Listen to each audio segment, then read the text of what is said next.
Thanks a lot, Maria. Thanks a lot to Shidas. Thanks a lot to CRPM. This is a great pleasure and honor to be here today.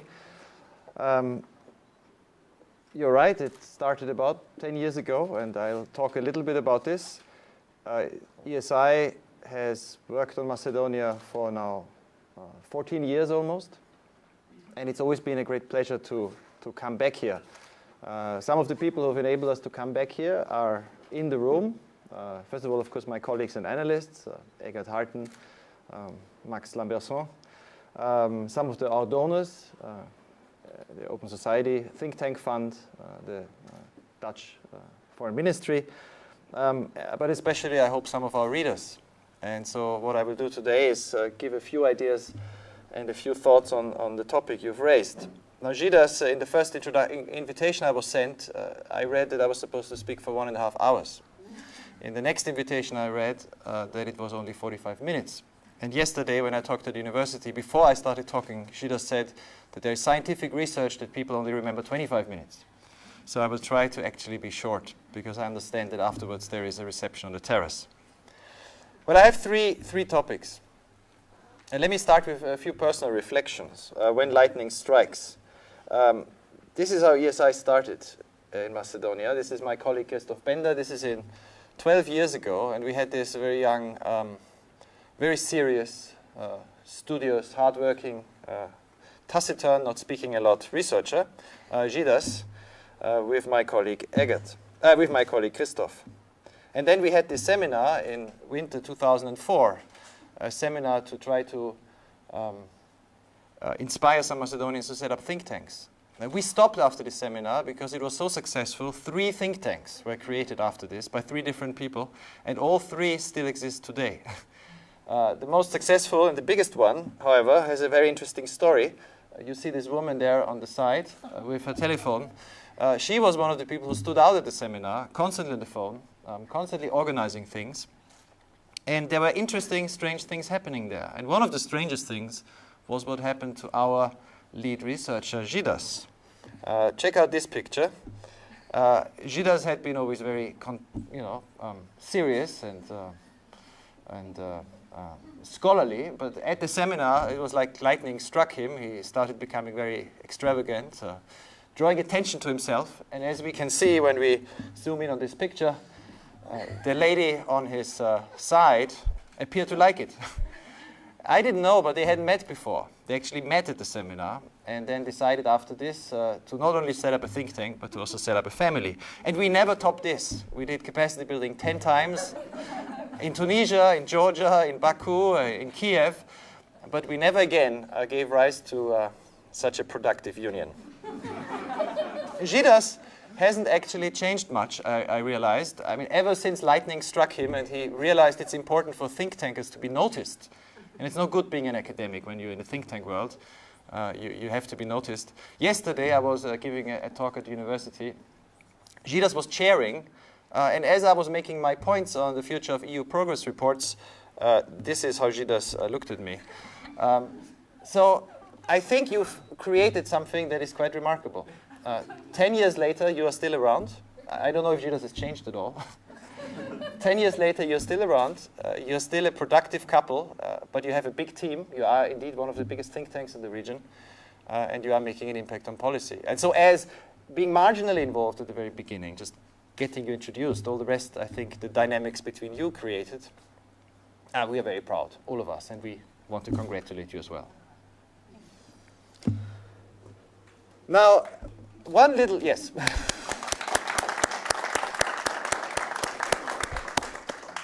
One short reflection, since this is about a think tank that has been around for 10 years, and many of us are from think tanks, about the idea and the question when think tanks make a difference. You've raised it already.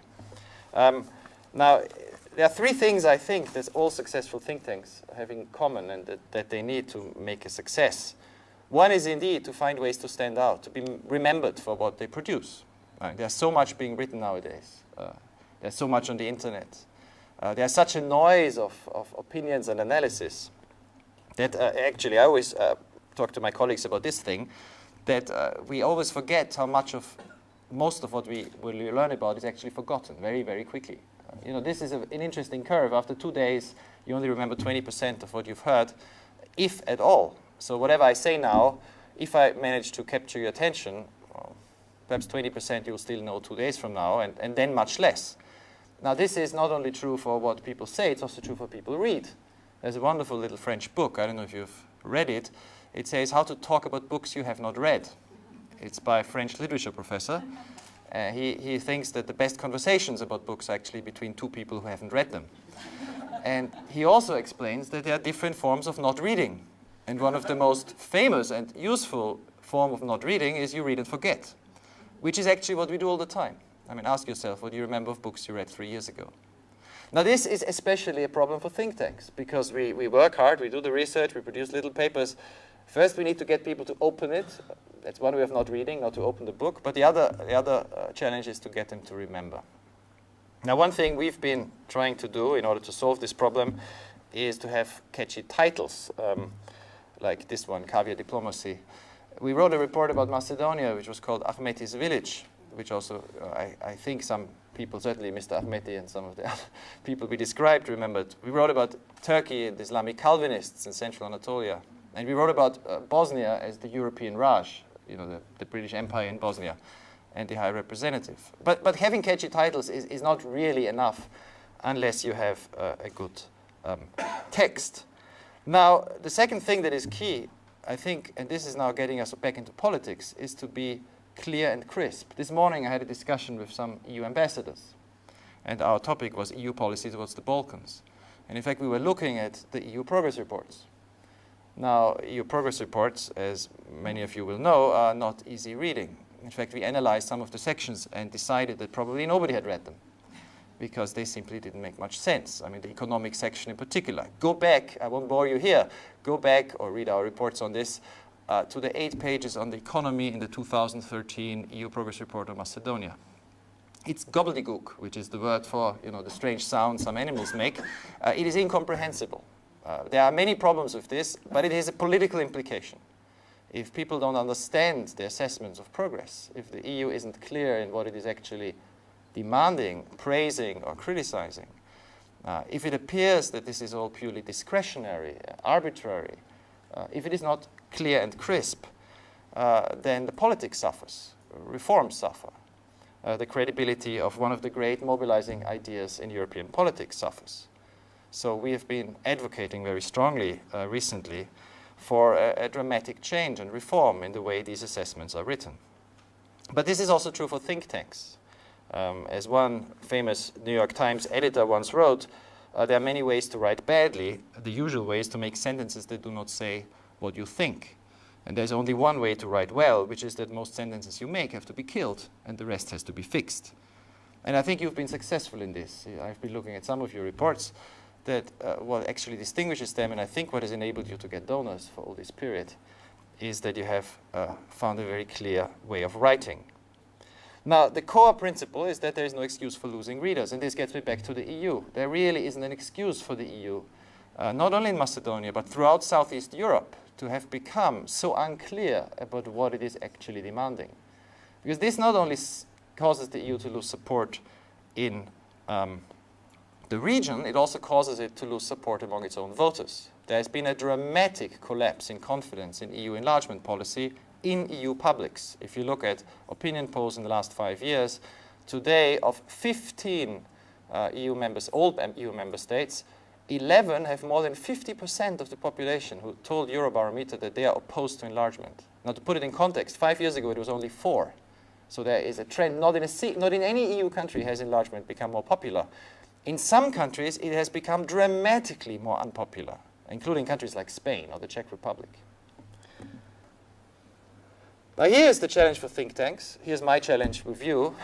In the age of mobile communication, it's very easy to tune out. You know, I don't know what the guy is saying, but obviously people don't pay much attention.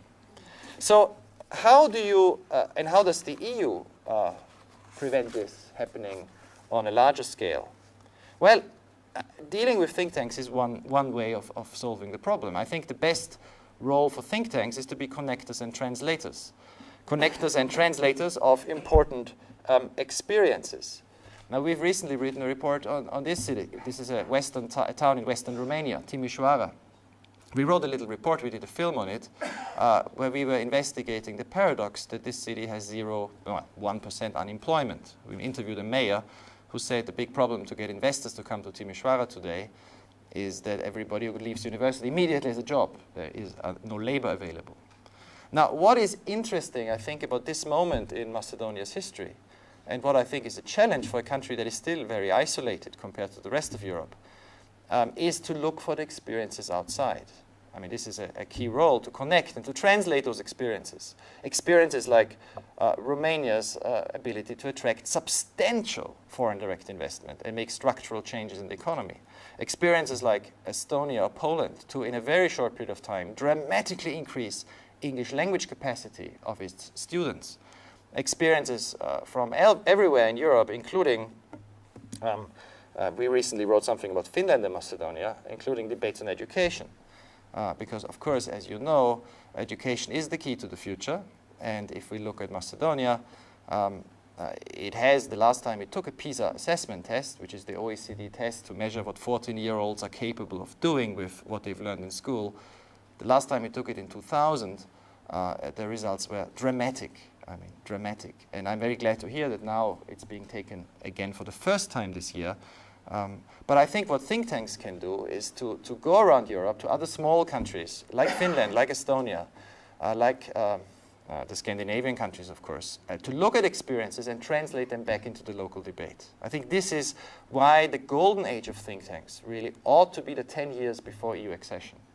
This is when policymakers need, and society needs new ideas most.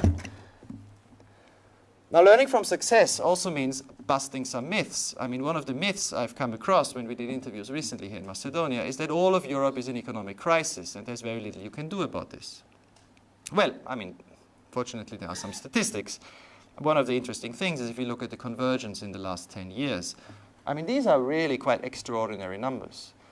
This covers already most of the crisis from 2008 to 2012. It shows us EU 28 is 100 GDP per capita, purchasing power.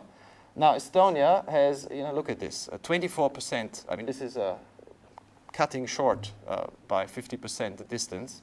Lithuania, Poland, Romania, even Bulgaria, which compared to the others was somewhat slower. Poland, of course, famously went through the recent crisis without a recession. Now, why is this important? Because in this country, too, there are lots of people who say, well, okay, we are stuck on the EU path, but perhaps it doesn't matter so much. We are anyways doing better than, let's say, our neighbors. Well, I mean, it's not true. It's just not true. I mean, Bulgaria has been doing better than Macedonia in economic terms, but why compare yourself to the lowest? Look at Romania, look at Poland, look at the Baltic states. Now, these kinds of experiences allow you as a think tank to not fall into the Muppet trap. I mean, countries with lots of intelligent people and high levels of frustration very easily fall into the trap where most intellectuals are commenting snidely about what doesn't work, what isn't possible, and why things can't be done. I think what is great about Europe is that it's a laboratory of experiences. You can go out and look for success. At the same time, looking at real experiences and case studies allows you not to fall into the cheerleader trap either. Whether it is for a government or for a process, whether it is for EU enlargement or for an institution, it is always a danger that if you believe in something strongly, you end up being a cheerleader, not an analyst. So realistic assessments, experiences from elsewhere, translated into a local context. I think this is the key challenge that all small and relatively closed societies in the Balkans face today. And this is why I think tanks like CRPM and others are so crucial at this moment and should be supported. Now, we did actually work together on one big issue. You reminded me with your nice picture, which was visa liberalization.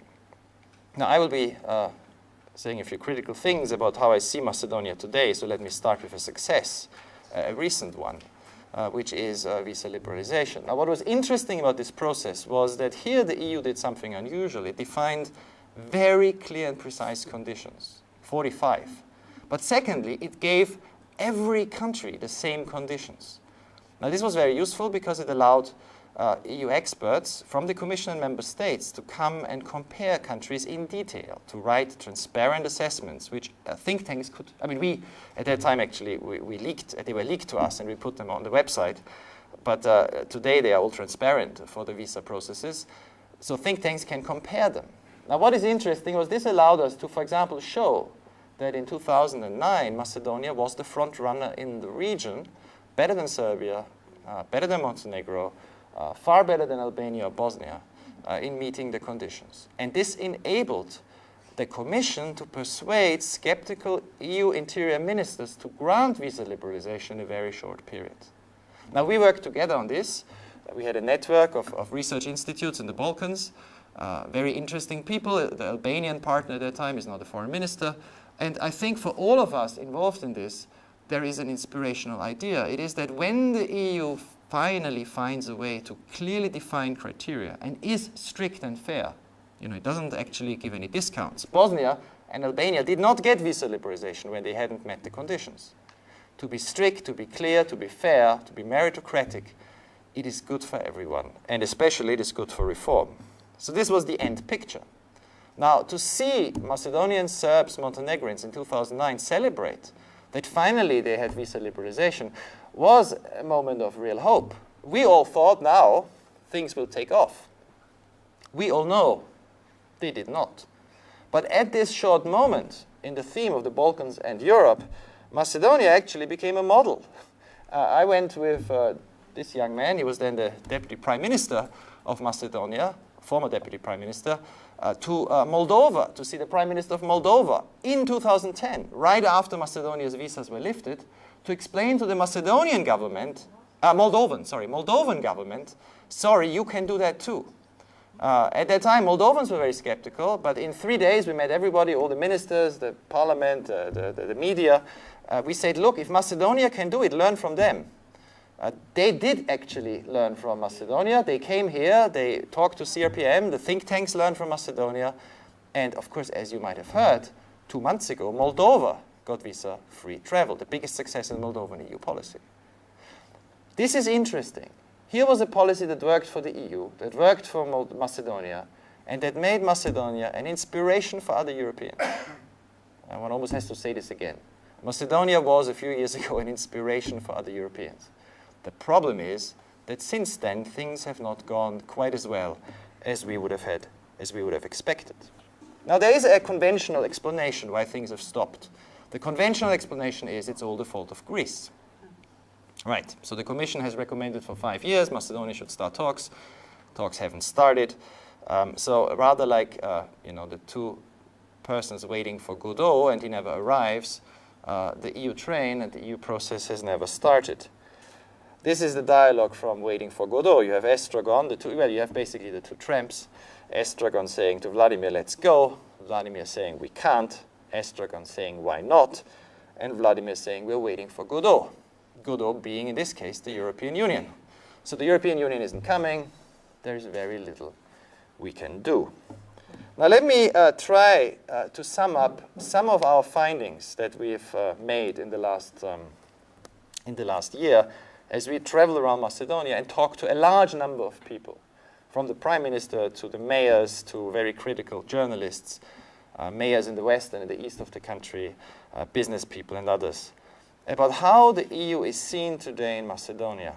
And in order to do that, actually, let me transform a little and represent two personalities. One, Vladimir the Macedonian, and the other,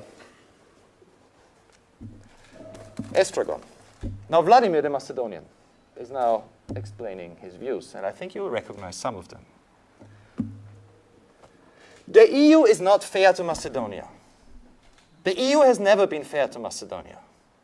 All right, I've been voting VMRO for the last 3 years, or the last 3 elections. But I'm not a nationalist. What I see is that in 1991, when Macedonia emerged as an independent state, in 1991, the EU did not follow its own commission, the Bud Intercommission, and recognize us. And since then, it's been the same story every time. For 25 years, the EU has been led around like a bear by the nose by the Greeks. Now, the real problem with the Greeks is that their personnel hasn't changed. So in 1991, it was Mr. Samaras who told us that Macedonia was an unviable state. Mr. Samaras then became the Minister of Culture. In 2008, he told the Greek media that, again, Macedonia is an unviable state, and now he's the Prime Minister.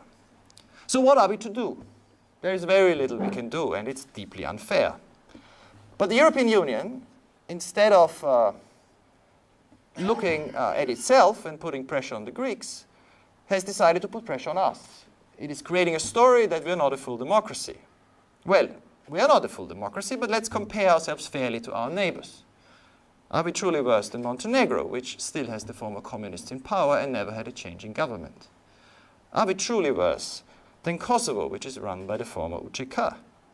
You all know who's in power in Serbia, perhaps the EU has forgotten, but this is, of course, the former radical party, not to mention what we see in Turkey on the television screens. The way Mr. Erdogan, who is negotiating and who is an EU candidate and who has been opening chapters, is treating opposition, I think suggests that EU standards are not consistent. If we would have an election law here, like in Hungary, Vömrö would get 80% of the Macedonian votes. Now, we've done what the EU has told us on inter-ethnic relations. In the Ohrid Agreement, it says this would be part of the Euro-Atlantic integration process, but it hasn't happened. Our economy is doing fine, at least as fine as we can do, without outside support. The World Bank praises us. We have a great business climate. The IMF says we are doing good things. Of course we are not rich, but how can we be rich without the money that the EU gives to Bulgaria and Greece? Now, we don't have far-right movements like the Golden Dawn in Greece or Jobbik in Hungary. And when it comes to the media, yes, we are not perfect, but who is? Is Italy perfect, which Freedom House considered only partially free? Now, what I see when I look at Europe is basically a union that is a bully. Now, I want to still join because I don't want to be bullied, but there's nothing that we can do. The EU cannot bully Turkey, but it bullies us. It tells us we are not meeting conditions, but these conditions are not the same for everyone. I'm no longer angry, but I'm sad. I just want to be treated like everybody else. Now, let me, no, this wasn't me. Let me now go to Estragon, who is a disappointed supporter of the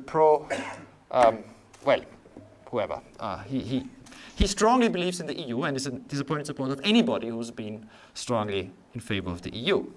Now, Estragon's view is, and he says to Vladimir, "Dear Vladimir, things are actually a lot worse than you make them out to be. I agree with you that the EU is unfair. But if the EU is a bully, if you're right, then why are we behaving so irrationally? I mean, if we are small and weak, why do we put our finger in the eyes of our neighbors? Is it really worthwhile to provoke the Greeks since 2006 by renaming every street and every highway and putting up statues of Alexander the Great everywhere? No, I don't mind putting up statues. I just ask whether it's a wise policy. Now, inter-ethnic relations, you're right, they are better than at the time of war. But I don't actually want to live in a country where there are two ethnic one-party states and stagnation is built into the political situation. It is a stagnation that kills us. You talk about the economy. Which other country in the Balkans has seen so little foreign direct investment, so consistently high or low employment rates? Now on the media, I don't care what the situation is in Turkey. I only care about Macedonia, and the situation is bad. Everybody agrees on this. The OSCE Commissioner for the Media says it. The UN Commissioner for the Media says it. Reporters Without Borders say it. Freedom House say it. Only the European Commission doesn't say it. Read the last progress report. There the Commission lists a whole range of meaningless reforms, organizing speak-out conferences, and then in Macedonia, as the ODIHR pointed out in an objective study after the last elections, even at election time, you only hear one voice. Now this is typical. The EU says it has principles, but when it comes to defending them in Macedonia, it doesn't do so, perhaps because it has a bad conscience. Now look at gay rights. This was part of the conditions for visa liberalization. And yet, if you turn on Macedonian television, hate speech wherever you look, and no reaction from the authorities. Now, the economic success story I've already talked about. And as for our statistics, well, we don't know how many people live here. We don't know how many people work for the government. We don't really know our GDP. We can't really believe anything. And if I read the progress report of the Commission, none of this is even mentioned. My problem is that the Commission is too soft. My problem as a European Democrat is that I had put my faith in European values, but I see that the source of these values, Brussels, doesn't defend them strongly enough. I feel betrayed. You say you're sad. I'm desperate. You never really believed in the EU, did you? Because in the end, it is an issue of pragmatism. But I believed in the values, and I feel like an orphan. So what we see, he also complains about this thing. Why do you put up a statue for people blowing up buildings? You know, terrorists.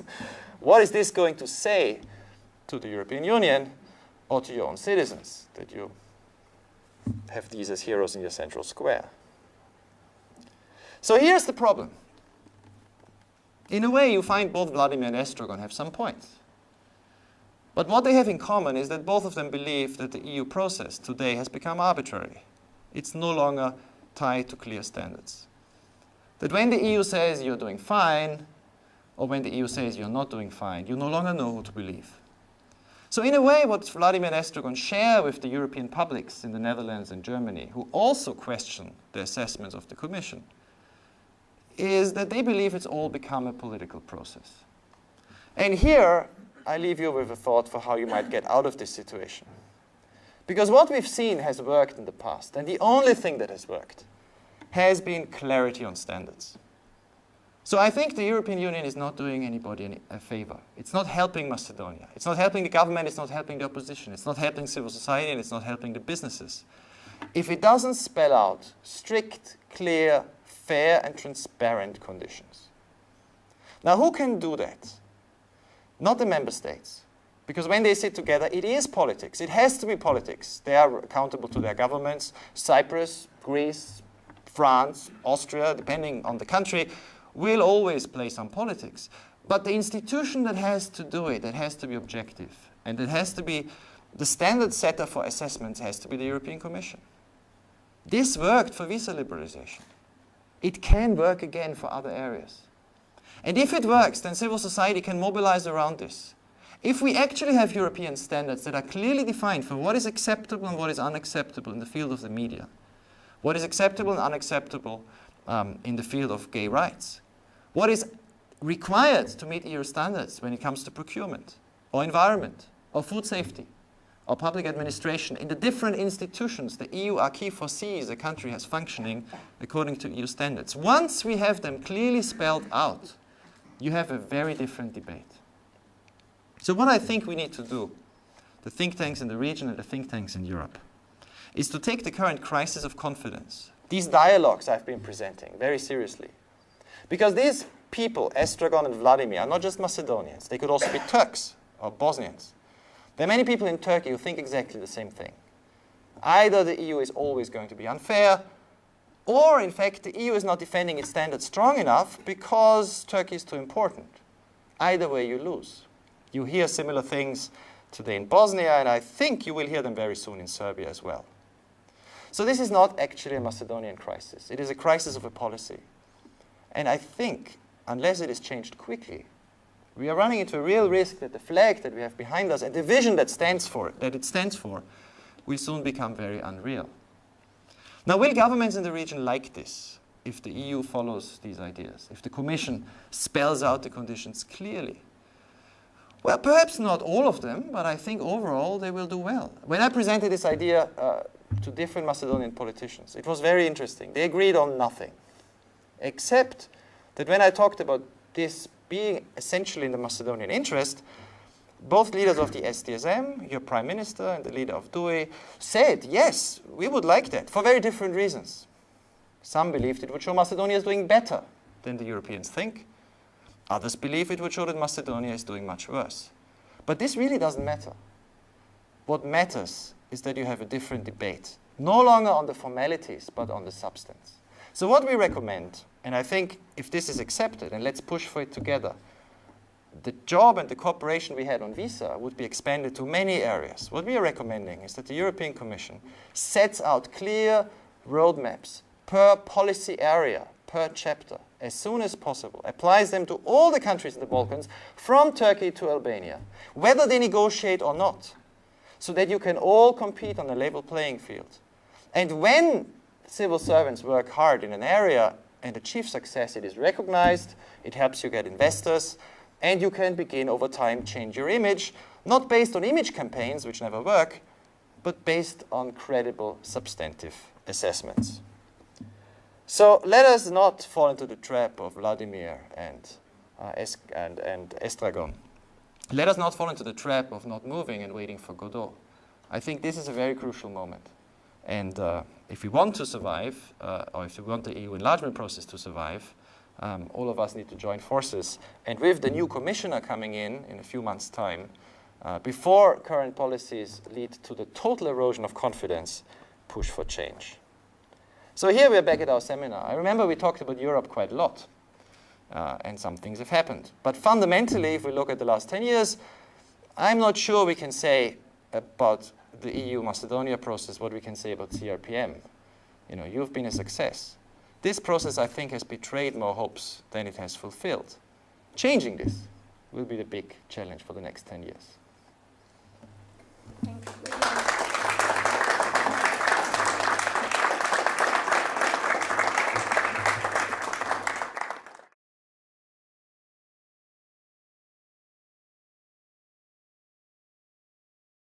Lightning strikes. This is how ESI started in Macedonia. This is my colleague Christoph Bender. This is in 12 years ago, and we had this very young, very serious, studious, hardworking, taciturn, not speaking a lot researcher, Gidas, with my colleague with my colleague Christoph. And then we had this seminar in winter 2004, a seminar to try to inspire some Macedonians to set up think tanks. And we stopped after this seminar because it was so successful. 3 think tanks were created after this by 3 different people, and all 3 still exist today. The most successful and the biggest one, however, has a very interesting story. You see this woman there to not only set up a think tank, but to also set up a family. And we never topped this. We did capacity building 10 times in Tunisia, in Georgia, in Baku, in Kiev, but we never again gave rise to such a productive union. Gidas hasn't actually changed much, I realized. I mean, ever since lightning struck him and he realized it's important for think tankers to be noticed. And it's no good being an academic when you're in the think tank world. You have to be noticed. Yesterday I was giving a talk at the university. Gidas was chairing, and as I was making my points on the future of EU progress reports, this is how Gidas looked at me. So I think you've created something that is quite remarkable. On the side, with her telephone, she was one of the people who stood out at the seminar, constantly on the phone, constantly organizing things. And there were interesting, strange things happening there. And one of the strangest things was what happened to our lead researcher, Gidas. Check out this picture. Gidas had been always very, serious and scholarly, but at the seminar, it was like lightning struck him. He started becoming very extravagant, drawing attention to himself. And as we can see when we zoom in on this picture, the lady on his side appeared to like it.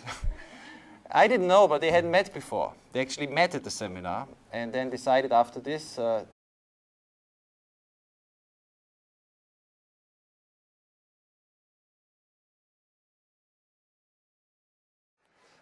Thanks a lot, Maria. Thanks a lot to Gidas. Thanks a lot to CRPM. This is a great pleasure and honor to be here today. You're right, it started about 10 years ago, and I'll talk a little bit about this. ESI has worked on Macedonia for now 14 years almost, and it's always been a great pleasure to come back here. Some of the people who have enabled us to come back here are in the room. First of all, of course, my colleagues and analysts, Egert Harten, Max Lamberson, some of our donors, the Open Society Think Tank Fund, the Dutch Foreign Ministry, but especially I hope some of our readers. And so what I will do today is give a few ideas and a few thoughts on the topic you've raised. Now, Gidas, in the first invitation I was sent, I read that I was supposed to speak for 1.5 hours. In the next invitation I read that it was only 45 minutes. And yesterday when I talked at the university, before I started talking, Gidas said that there is scientific research that people only remember 25 minutes. So I will try to actually be short, because I understand that afterwards there is a reception on the terrace. But I have three topics. And let me start with a few personal reflections. When